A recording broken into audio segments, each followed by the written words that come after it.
They gave me the assignment on a Tuesday, which I remember because Tuesdays on Myra Station smelled like recycled coolant and weak cold coffee, and the briefing room off Corridor 7 was no exception. Commander Voss set a thin folder on the table between us and pushed it across without ceremony. I looked at the cover, 2 words, a grid coordinate, a classification stamp, and I looked back at her. "Oron Station," she said. "We're inserting a courier." I had heard the name before, the way you hear the name of a bad neighborhood in a city you've never visited. Enough to know the shape of the thing without knowing the streets. Oron Station was a suppressed world. Had been for 11 years by then, since President Rasch completed what he called the rationalization, a word that sounds clean and administrative until you learn what it means in practice. "Who am I couriering for?" I asked. "The resistance cell operating out of the lower districts. Epicycles people. You'll make contact, deliver the package, and extract within 48 standard hours." I opened the folder. There were photographs, grainy orbital shots, street-level images taken through some kind of optical filter, a few portraits.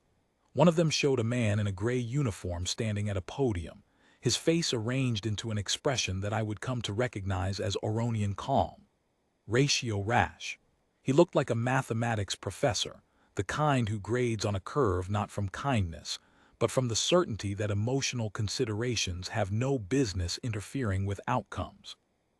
The face was unlined in a way that should have indicated youth, but did not. It indicated something else, something carved rather than young, the face of a man who had decided very early what he thought and had not revisited the question. "What's in the package?" I asked. Voss hesitated. Not long, maybe a second, but with Voss, a second of hesitation was the equivalent of a long speech from anyone else. "Data cores," she said. "Research, documentation of what the antilafter compound does to neurological tissue over extended exposure." She paused again. "The resistance needs it. Proof of long-term damage, verified by independent xenobiologists. They've been trying to get it to the cell leaders for 4 months. 3 previous couriers failed to deliver." I didn't ask what happened to the 3 previous couriers. I had a night to prepare and a briefing package that I read twice through, and then a third time for the parts I wasn't sure I had understood. The xenobiology sections were dense, written by people who knew their audience was not going to be xenobiologists. They had done their best with analogies, but some things don't analogize cleanly, and the Oronian neural architecture was one of them. I read the relevant passages standing at the narrow desk in my quarters with a cup of cooling coffee and the overhead light set too bright, the way I always read things I need to remember. I need you to understand before I go further that I am not by nature a man given to causes. I'm a courier. I have been a courier for 11 years, longer than Rasch has been suppressing Oron Station, which is a coincidence I noticed and did not know what to do with. I carry things from where they are to where they need to be. I do not generally ask what is in the packages. I ask whether the cover documentation is solid and whether the extraction window is realistic, and I do the job. I read those briefing notes 3 times. I read them because the job required it. And then I sat on the edge of the bunk in my quarters on Myra Station, and I thought about what I had read, and I thought about my father, and I thought about the word. There was a word in the Oronian primary language, cited in the cultural briefing section, as an example of the kind of concept Rasch's administration had made legally and chemically inaccessible. The xenolinguist who had included it had translated it as the particular joy of recognizing an old friend from a distance before they have seen you. That was the full translation. Not a phrase they had compacted into a single word, the way languages sometimes do. The Oronian word was apparently not a compound, not a portmanteau, just a single simple term for a single specific feeling. A feeling specific enough to name. A feeling that 11 years of administrative policy had been trying to erase. I thought about that word for a while, then I slept, then it was Tuesday. That was how I ended up on a transit shuttle to Oron Station, carrying a package the size of a paperback novel in a lead-lined inner pocket of a gray coat that Voss's quartermaster had assured me was indistinguishable from standard Oronian civilian outerwear. He had been confident about this. I was less confident. I have a face that smiles without my permission, something in the musculature, some inheritance from my father who laughed at everything including things that were not funny, and on Oron Station, that was the equivalent of walking through a security checkpoint with a weapon printed on your forehead. The shuttle carried 32 passengers. 28 of them were Oronian, returning residents, transit workers, 2 administrative officials whose documentation I glimpsed at the port and recognized by type if not by specific function. The other 3 humans besides me were a pair of trade negotiators from a consortium I had heard of vaguely, and a xenoarchaeologist, who was apparently on his 4th visit to Oron Station, and had learned to wear the gray coat the way it was supposed to be worn, without self-consciousness, without the slight adjustment that people make when they're wearing someone else's idea of camouflage. I watched him during the approach. He was maybe 60, with the weathered face of someone who spends more time outdoors on alien planets than indoors on human ones, and he sat with his hands folded on the armrest and looked out the viewport at Oron Station growing larger, and he looked peaceful. Not suppressed. Just at peace, the way someone is at peace when they are going somewhere familiar, even if that somewhere is complicated. I didn't talk to him, but I noted the way he held himself, and I tried to hold myself the same way when we filed through the port. I should explain what the planet was before I describe what it became.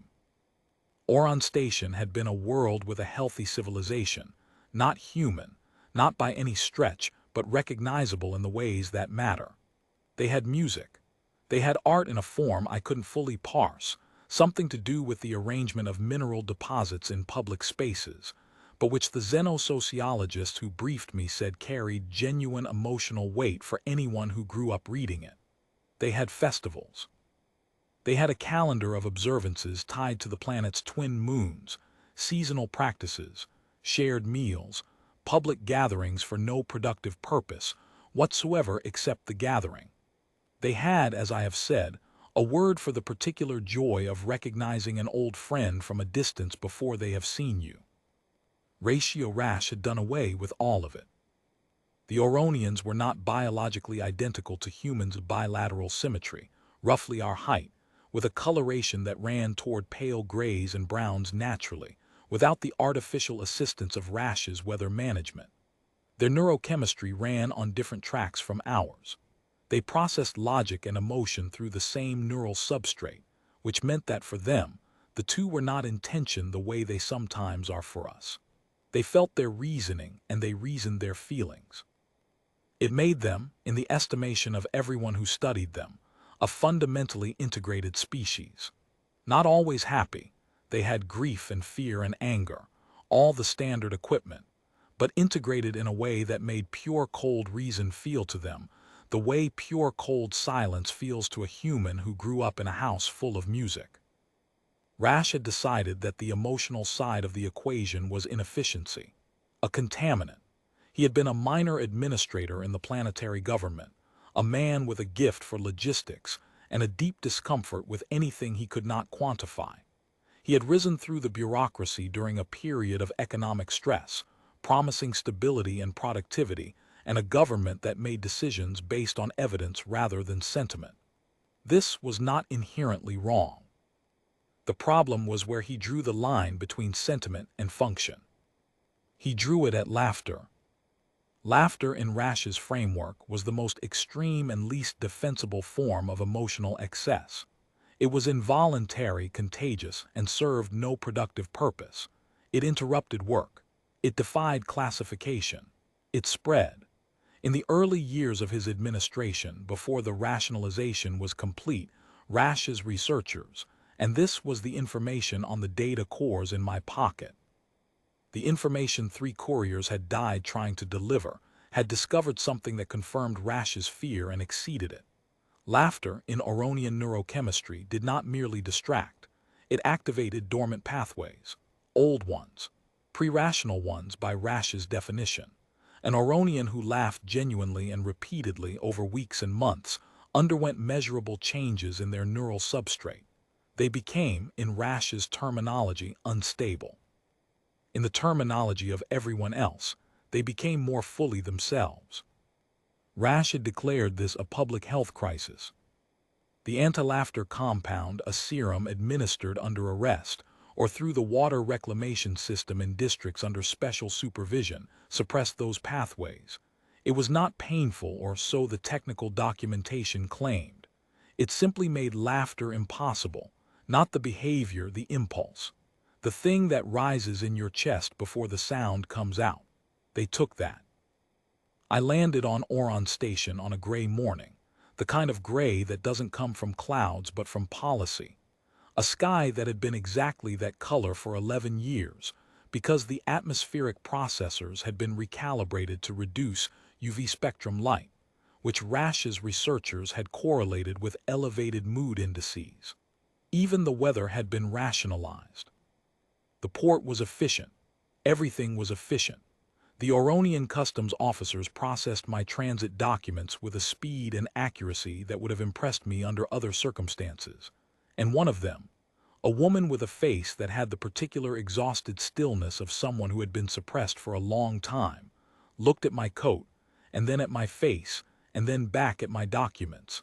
And for a fraction of a second something moved in her eyes that was not efficiency and not policy.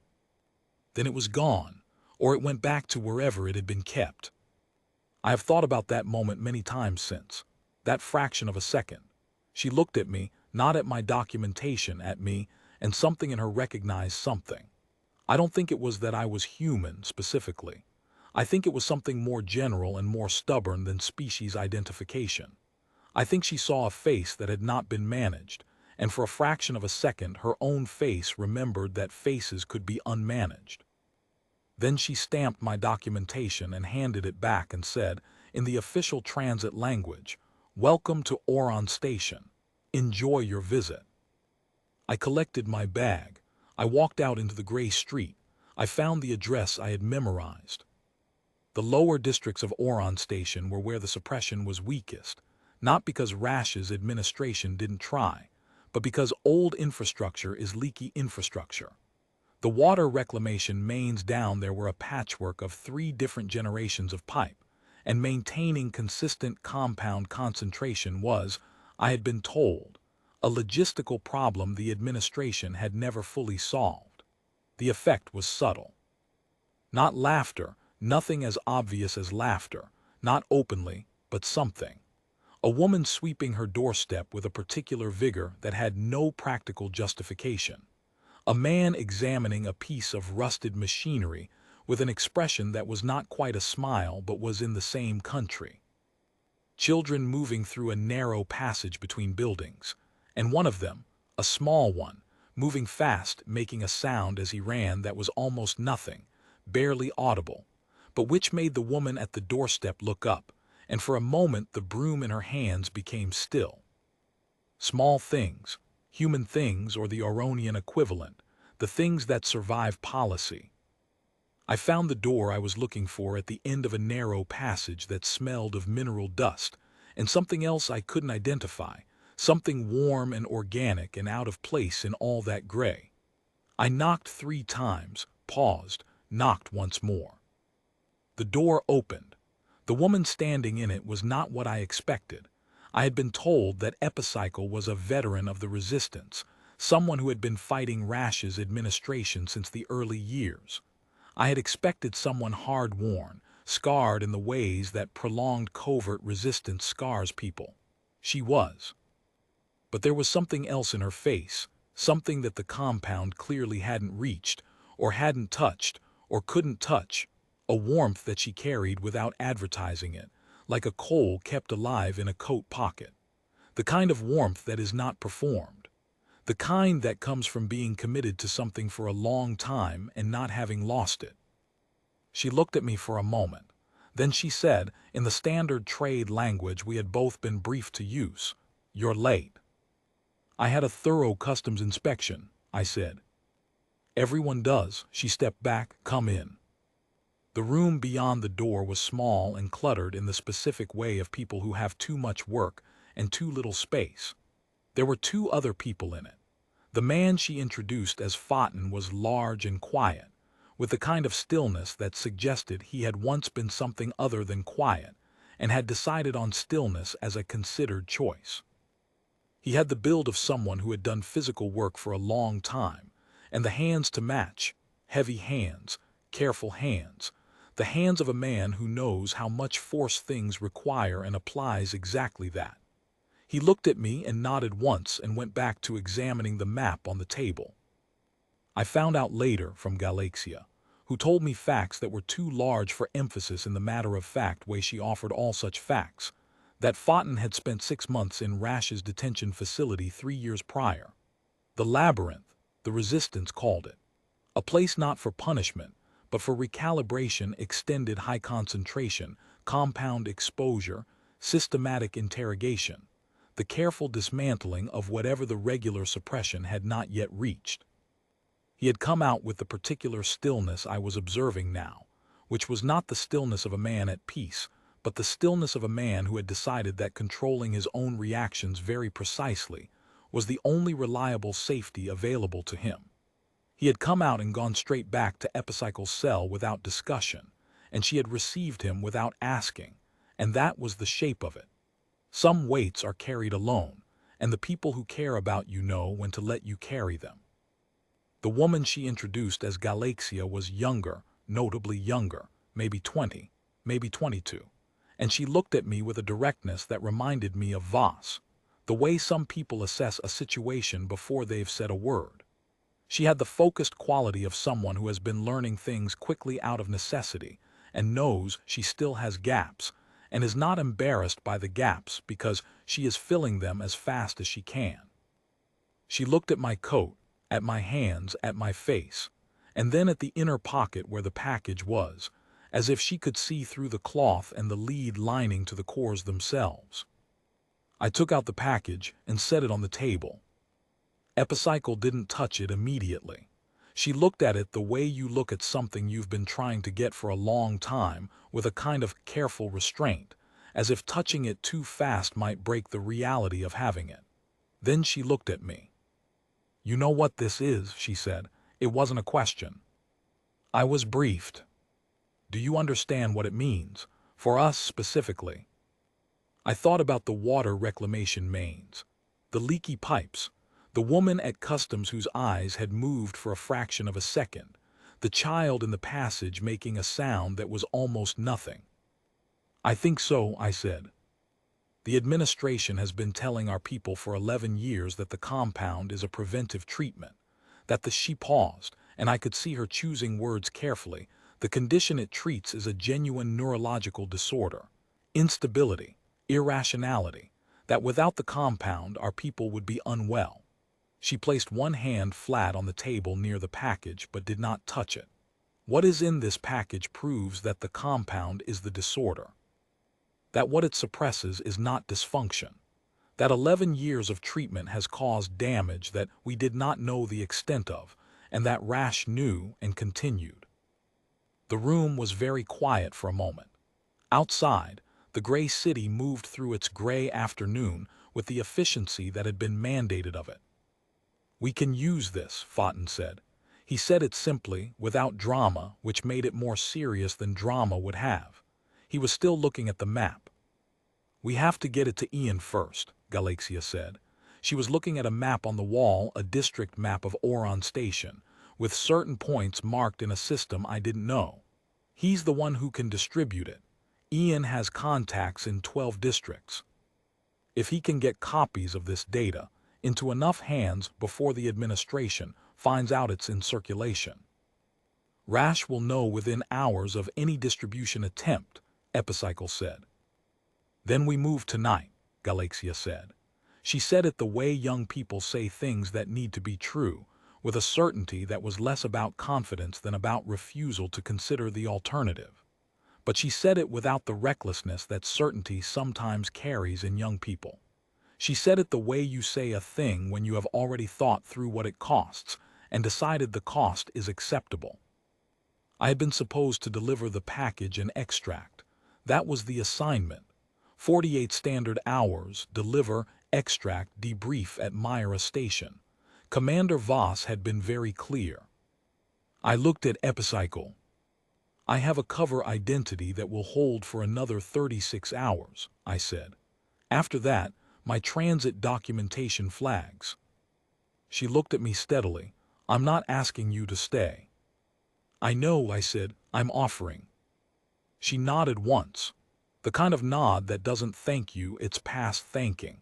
It just acknowledges that the thing has been said and accepted, and that we move forward from here.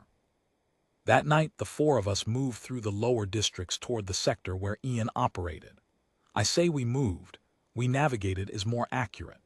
Fountain knew the streets in a way that suggested he had been navigating them covertly for years, which he had.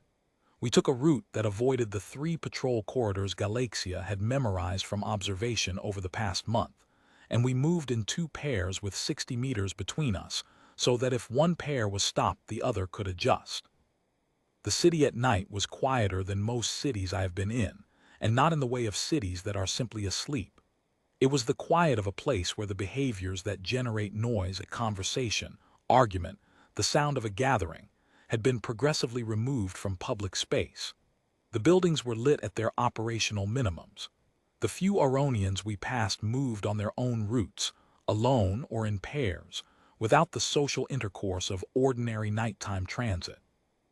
Without the brief acknowledgments and exchanges that cities produce without thinking, the 1,000 small sounds of a population that is at ease in its own streets.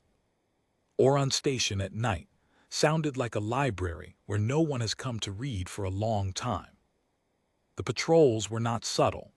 Rasch's enforcement units, the Lagerstrom Division, named for the police chief who had designed them, moved in groups of 4 with monitoring equipment that scanned for elevated biosignatures, elevated being a term that, on Oron Station, meant anything above the suppressed baseline.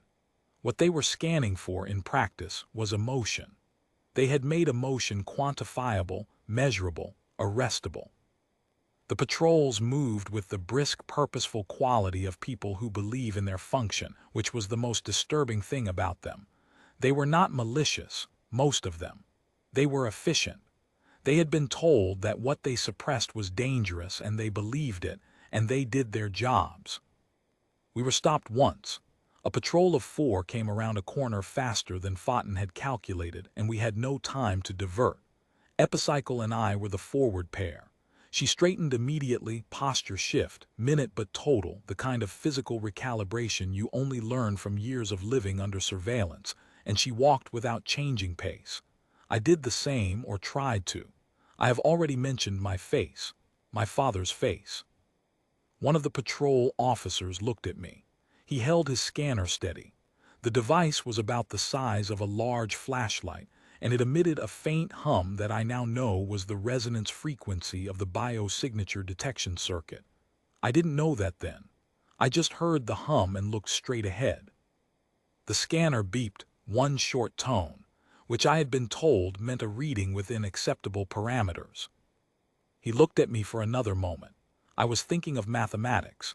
Specifically, I was doing long division in my head, which is a technique someone in a previous briefing had mentioned as a useful approach to suppressing biosignature spikes in monitored situations. 7 into 431, 61 remainder 4, 61 remainder 4, 7 into 4, 0 remainder 4, 7 into 40, 5 remainder 5. The patrol moved on. I did not look back. Epicycle did not look at me. We kept walking. I let out a breath slowly through my nose. Ian's location was a repair shop for atmospheric processing components, the kind of business that required a legitimate presence in multiple districts and regular contact with both municipal systems and black market suppliers, which made it ideal for a resistance network's distribution hub. The shop was dark from the outside, and the sign above it was the kind of utilitarian indicator that Rasch's commercial regulation required: function, address, operating hours, without any decorative element. because decorative elements had been classified under the broad heading of aesthetic indulgence and were subject to permit requirements that the administration issued sparingly. Ian himself was older than I expected, with a face that had been still for so long that the lines in it had settled into a kind of permanent calm that looked like acceptance, but was, I came to understand in the hour we spent in his back room, something more complicated. He was a man who had made a decision at some point, probably around year 2 or year 3 of the administration, that he was going to keep fighting, and who had then proceeded to do exactly that with the patient, systematic energy of someone who does not need external validation to continue, because they have settled the question of whether to continue and do not revisit it. He reminded me of certain very old soldiers I had met in my career, not the ones who had become hard, the ones who had become simple, clear about what mattered, uninterested in what didn't. He looked at the data cores, he looked at me. He said in the trade language, human-sourced. Human-verified, I said. Xenobiological team, 3 independent researchers, reviewed against Oronian physiological baselines. He was quiet for a moment. He turned the package over in his hands, not opening it, just feeling the weight of it. Around us, the repair shop smelled of machine oil and solder and something faintly biological, a smell I associated later with the mineral arrangement art I had read about in the briefing notes, though I didn't understand why at the time. 3 months ago, Rasch increased the compound concentration in the Central District by 40%, Ian said, not to anyone in particular, a statement of record. 2 people I have known for 20 years no longer recognize jokes. Not that they don't laugh, they don't understand the structure of a joke, the pattern recognition that makes humor possible. It is gone. He set the package down. That is what extended exposure does. That is what this documentation proves. The administration knows, Epicycle said. The administration ordered it, Ian said. Rasch knows. Cubina knows. The enforcement division knows because someone in the enforcement division produced the research. He paused.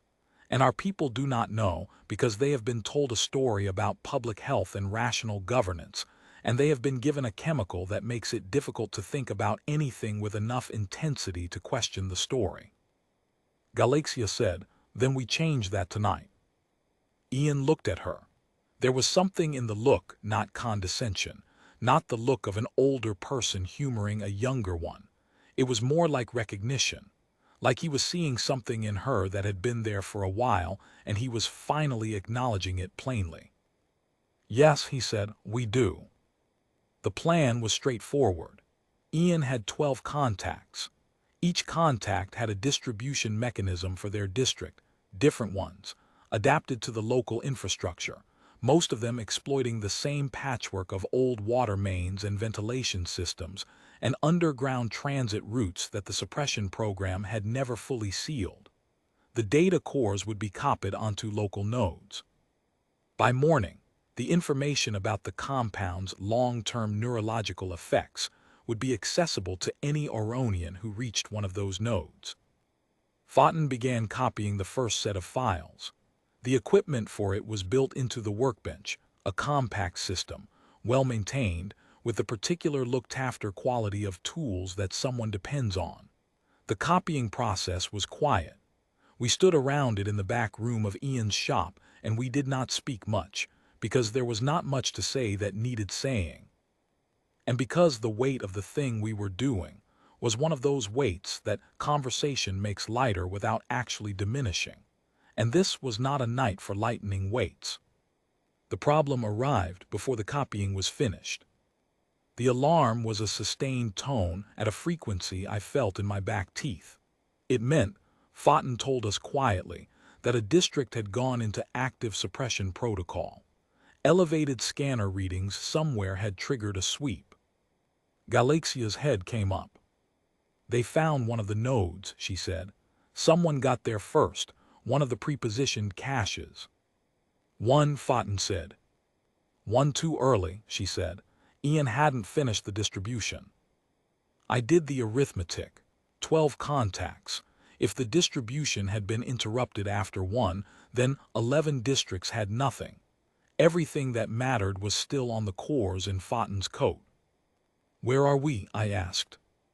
"2 blocks east of the Pyramid District," Fountain said. The Pyramid. I had read about it in the briefing notes but hadn't expected it to matter.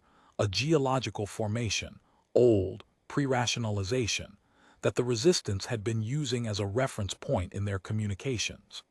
Rasch had had it surrounded with monitoring equipment in year 3 of the administration, which had made it useless as a meeting point, but the geometry of the surrounding streets meant it created sensor shadows in predictable places. "The pyramid has a stellar array," Epicycle said. She said it carefully, as if she were working something out as she spoke. "Pre-rationalization, broadcasting infrastructure, designed for wide-spectrum atmospheric transmission. Rasch sealed the facility but never dismantled the array because it's load-bearing for 3 of the atmospheric processors." Galaxia was looking at her with the still focused quality she had shown when she assessed my coat and my hands and the inner pocket where the cores had been. "You're saying we broadcast?" "I'm saying if we can get the data cores to a transmitter that's patched into the stellar array, we can push the content onto every network node on Oron Station simultaneously, without needing the 12 contacts, without needing distribution time." Fountain said, "The facility is locked." "Yes," Epicycle said. "And monitored." "Yes." There was a silence in the room. The alarm tone above us had stopped, which Fountain said was worse than if it had continued. It meant they had found what they were looking for, which meant they would now be looking for whatever came next. "I can get us into the facility," Galaxia said. Epicycle looked at her, not skeptically, with the particular attention of a commander receiving new information. "I've been mapping the sensor shadow geometry around the pyramid for 3 months, Galaxia said. "I wasn't planning for this exactly, but the approach from the eastern face. There's a maintenance access point that hasn't been included in the active monitoring grid. It's old infrastructure. The survey team that set up the monitoring equipment was working from a grid that predated the last renovation of the access network. They didn't include it because they didn't know it was there." "If they didn't know it was there," Fountain said, "it may also mean it doesn't connect to anything functional." "It connects to the broadcasting room," Galaxia said. "I've verified it from the outside. The conduit runs directly to the transmitter housing. I traced the structural plans from the pre-rationalization archive before Rasch sealed public access to it. The conduit is original construction. It predates the monitoring grid by 40 years. She paused. "I haven't been inside. I don't know what condition the interior is in or what's between the access point and the transmitter." Fountain looked at me. I looked at Epicycle. "I've extracted from tighter spaces than an unlocked maintenance conduit," I said.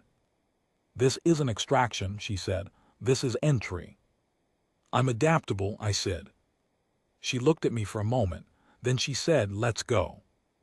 We came out of Ian's through a back route that Fountain knew and moved through 3 blocks of empty street to the base of the Pyramid District. It was larger up close than it had appeared from the orbital photographs in my briefing notes.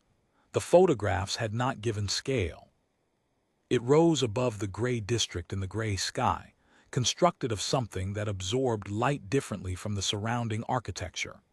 A warm amber gold that should have been impossible in that colorless city, but existed anyway, stubborn as old stone, unchanged by 11 years of administrative preference for gray. I looked at it while Galaxia led us along the eastern face. I thought of the word again, the joy of recognizing an old friend from a distance before they have seen you. This building had been here before Rasch. It would be here after. Something about that was not comfortable exactly, but it was solid in a way I needed at that moment. Galaxia led us to the sensor shadow she had mapped. The shadows were exactly where she had said they would be. I watched her navigate them with the calm precision of someone who has rehearsed a route so many times it has become reflex. Not calculation anymore, just movement. She reached the maintenance access panel, examined it for a moment, and produced a tool from her coat that I didn't recognize and didn't ask about. The panel opened. Inside the maintenance conduit, it was dark and smelled of ancient electronics, ozone and dust, and the particular smell of circuits that have been powered down for a long time but not damaged. Something in the smell suggested waiting, as if the equipment had been patient. We moved by feel. Galaxia first, then me, then Photon, then Epicycle. The conduit narrowed and widened and turned twice and then opened into a room.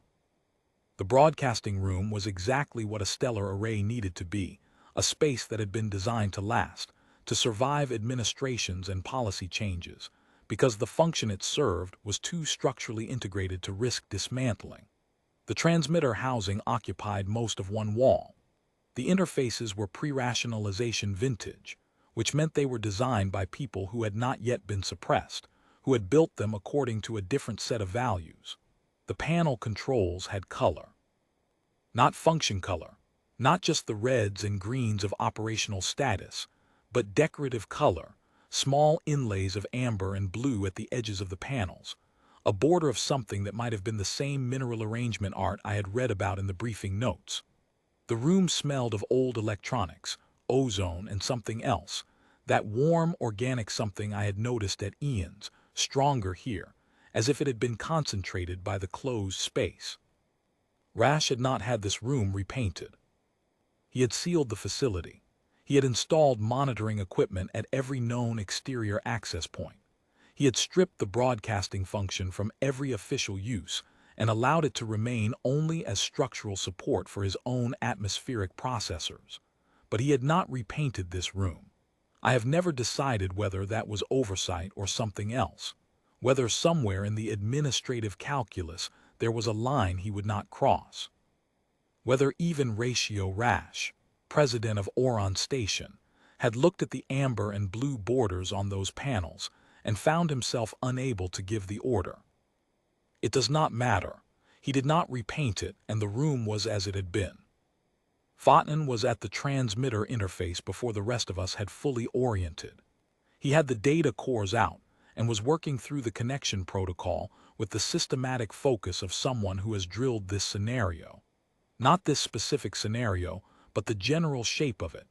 The idea that someday they would have something worth broadcasting and would need to move fast when the moment came. Epicycle took a position at the room's single interior door. I took a position beside her. Galaxia was at a secondary interface, pulling up the array's transmission parameters. Wide-spectrum atmospheric, she said, half to herself. It'll reach every node on the planet, every network terminal, every public access point, every administrative system. It'll be cached before they can issue a suppression order. The array was designed to push content faster than any blocking architecture they have. How long to transmit? I asked. Photon. He did not look up from the interface. 7 minutes, maybe 8. 7 minutes. The alarm had been silent for longer than 7 minutes already. Enforcement units responding to a district sweep would have a standard response time of, I did not know the standard response time. I did not know this city well enough. I had been on Oron Station for 14 hours. I knew the lower districts and the inside of a maintenance conduit and now this room. Do it, Epicycle said. Photon began the transmission. The 7 minutes were the longest I have sat with since then, and I have sat with some long ones. Epicycle stood at the door with the stillness of someone who has made peace with the range of outcomes and is simply watching for the one that requires action. I stood beside her and thought about mathematics for a while, and then stopped bothering with the mathematics and just stood. Galaxia was watching the transmission progress on the secondary interface. Not anxiously, she was past anxiety at that point, into the territory of focused attention that lies on the other side of it, the place where you have burned through the fear and arrived at something steadier. Photon worked the interface with both hands, moving through a sequence he had clearly rehearsed, making small adjustments with the confident precision of someone who knows that the equipment under his hands is old and that old equipment requires interpretation, not just operation. The transmitter housing hummed, a low, even tone, nothing like the alarm frequency, nothing like the scanner, just the sound of a function being performed. Just the sound of information moving outward at the speed the stellar array had been designed for, toward every corner of a world that had been waiting 11 years without knowing it was waiting. We were 6 minutes in when the door at the other end of the corridor, outside the broadcasting room, opened. I heard the footsteps more than 4, the standard patrol number, 8, perhaps 10, moving with purpose, not with the measured pace of a standard patrol, but with the accelerated tempo of a unit responding to a specific location. I heard voices, official and clipped, the kind of voices that have been trained out of natural variation, that have had the same thing done to them verbally that the compound does neurochemically. I looked at Epicycle. She looked at the door. She looked at Fountain. "How long?" she said. 90 seconds, Fountain said. He didn't look up. The footsteps were getting closer. The door to the broadcasting room was solid, old construction, the same vintage as the transmitter housing, built when people built things to last, and it had a locking mechanism that Galaxia had engaged when we entered. A solid door with a good lock is 90 seconds, maybe 2 minutes, against a determined enforcement unit with equipment. I looked at the door. I thought about my father. My father had been a man who laughed at everything, as I said. Not always appropriate laughter. He laughed at funerals, which my mother had found mortifying, and he laughed at his own pain, which the doctors had found diagnostic. But he also laughed at small things, the way you do when you are fundamentally at ease with being alive, a bird doing something unexpected, a piece of machinery working better than predicted, a good sentence. He laughed at good sentences. I had inherited the musculature, if not always the occasions.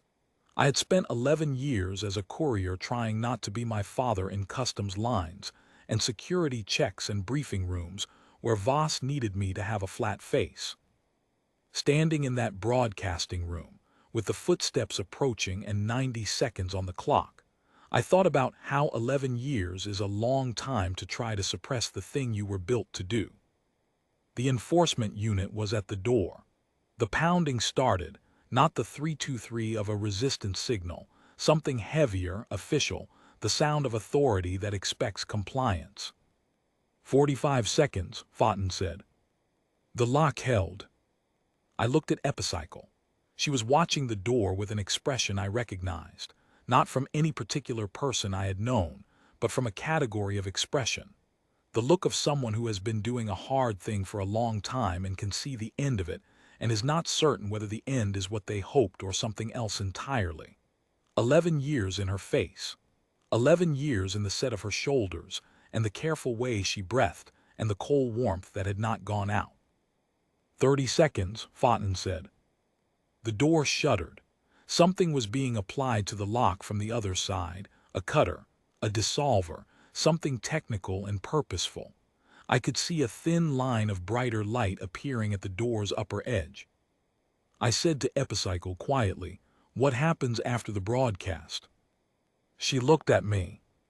"When the information is out," I said, "when people know what happens."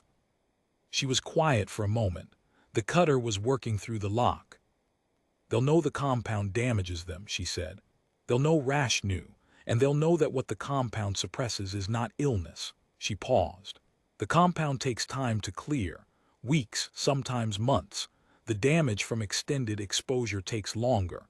There are people on Oron Station who may never fully recover. The documentation is honest about that. But knowledge is not the compound. Knowledge doesn't require a delivery system. Knowledge is already moving through every network we just pushed it into. And Rasch cannot recalibrate the water mains fast enough to stop people from knowing what he did." She stopped, and I watched her face and I saw something move in it, the same thing I had seen in the customs officer at the port, in the woman sweeping her doorstep, in Ian's eyes when he looked at Galaxia and said yes. Not a smile. Not yet. The thing that precedes a smile. The thing that rises in your chest before the sound comes out.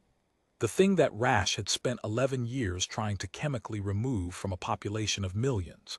the thing that had survived in leaky water mains and maintenance conduits, and a young woman's 3 months of careful geometry, and an old man's repair shop, and the amber and blue borders of a room that no one had repainted.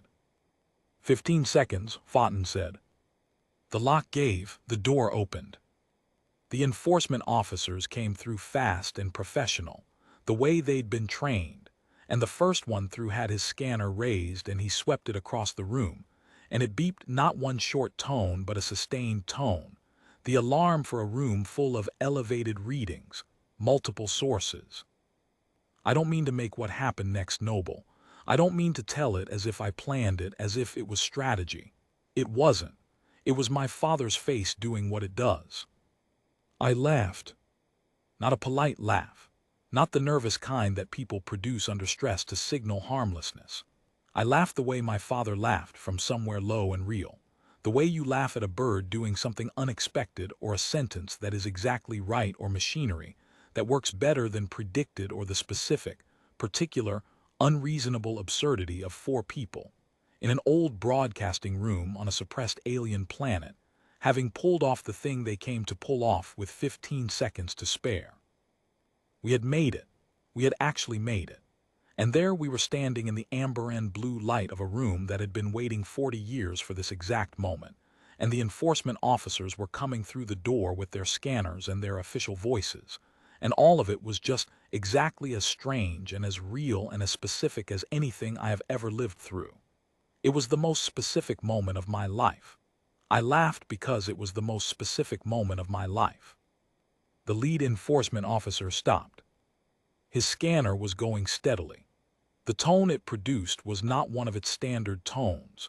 It was something I hadn't heard before, a frequency at the top of the scale that the instrument had apparently not been designed to encounter, because the designers had not imagined a scenario in which the thing they were measuring could go this high this fast. The officer looked at me. He was Oronian, bilateral symmetry, roughly my height, a face that had been trained into administrative calm for however many years he had been doing this job. A face that Rasch's compound had kept in its proper lane. A face that had not, I realized, looking at it, been fully suppressed. There was something still in it, below the administrative calm, the way there is something still in leaky pipes, the way there is something still in old rooms that no one has repainted. And something moved. It was small at first, the same fraction of a second thing I had seen in the customs officer at the port. But this time I was still laughing.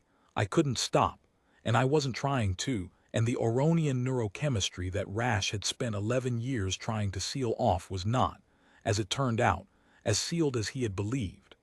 Not after 11 years of compound exposure that had been documented to cause structural changes. Not when the stimulus was sustained and immediate, and coming from another body in the same small room.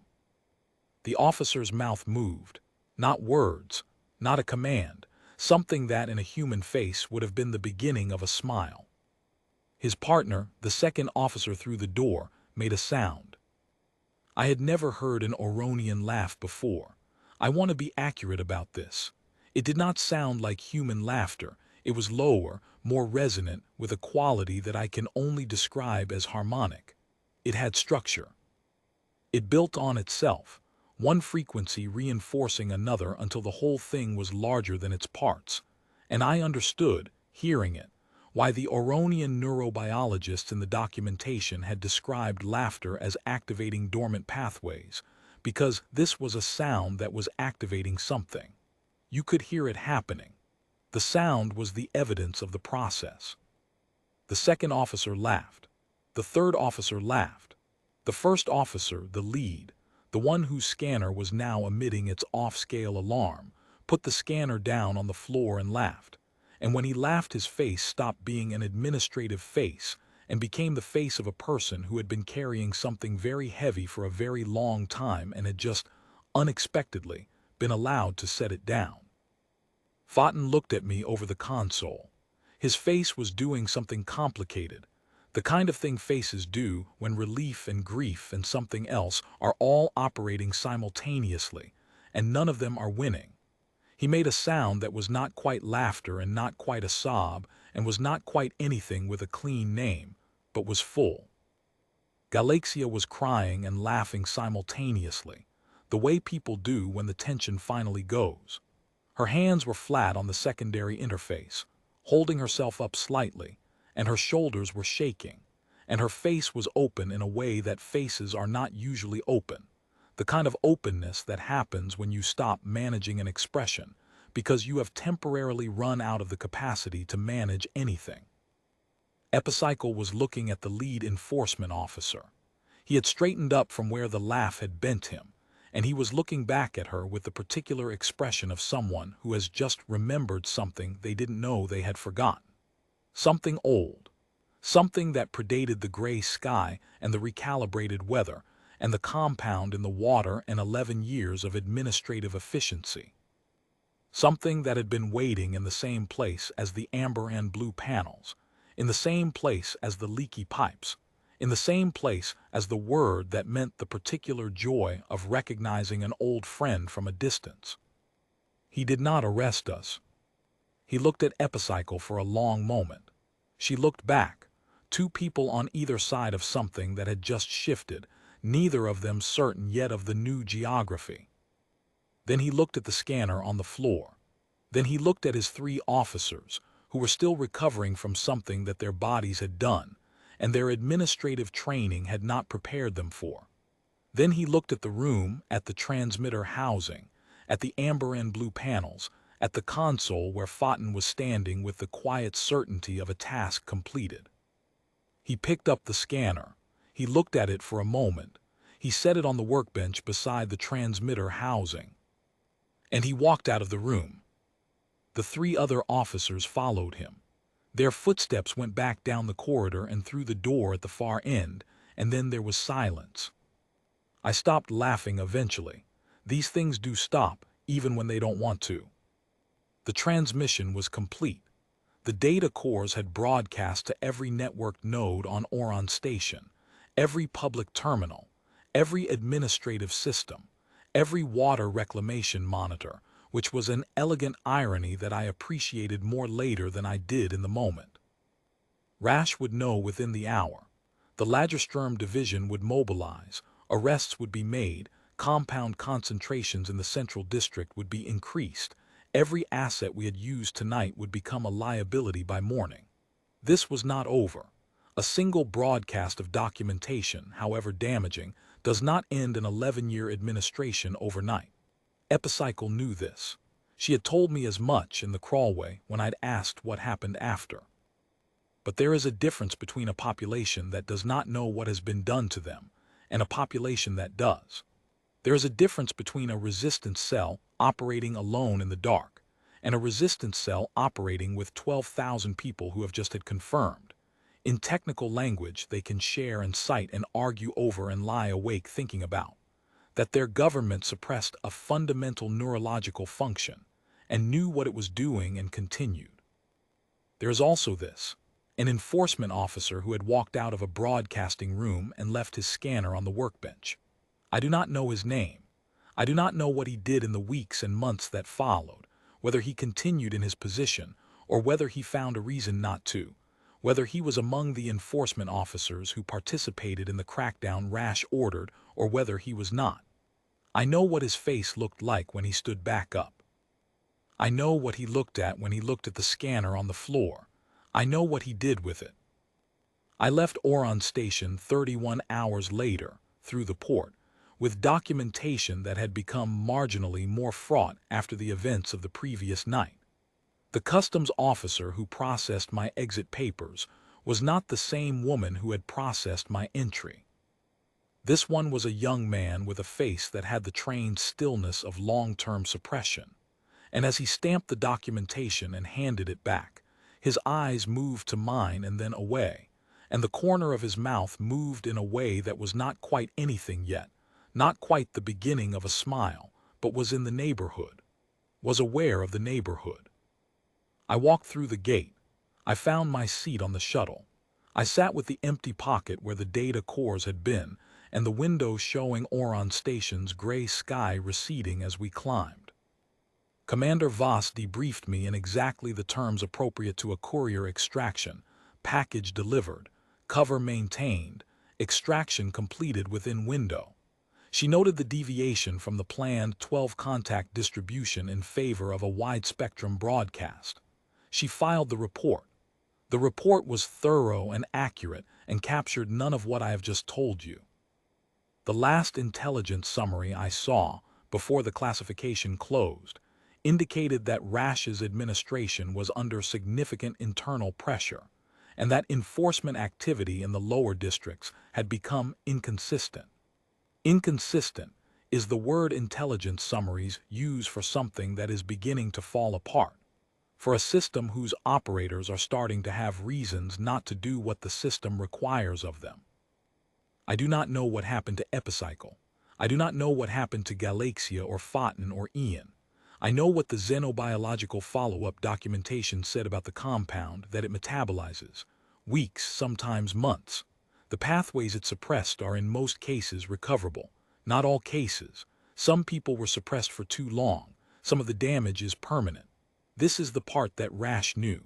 The part that, once broadcast onto 12,000 network nodes, could not be recalled. You cannot put a laugh back in the box. Rasch knew that too.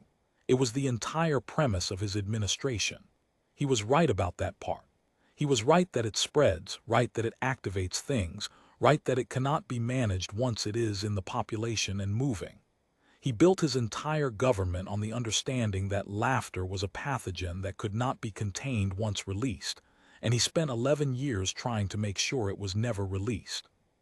He was correct about everything except the conclusion.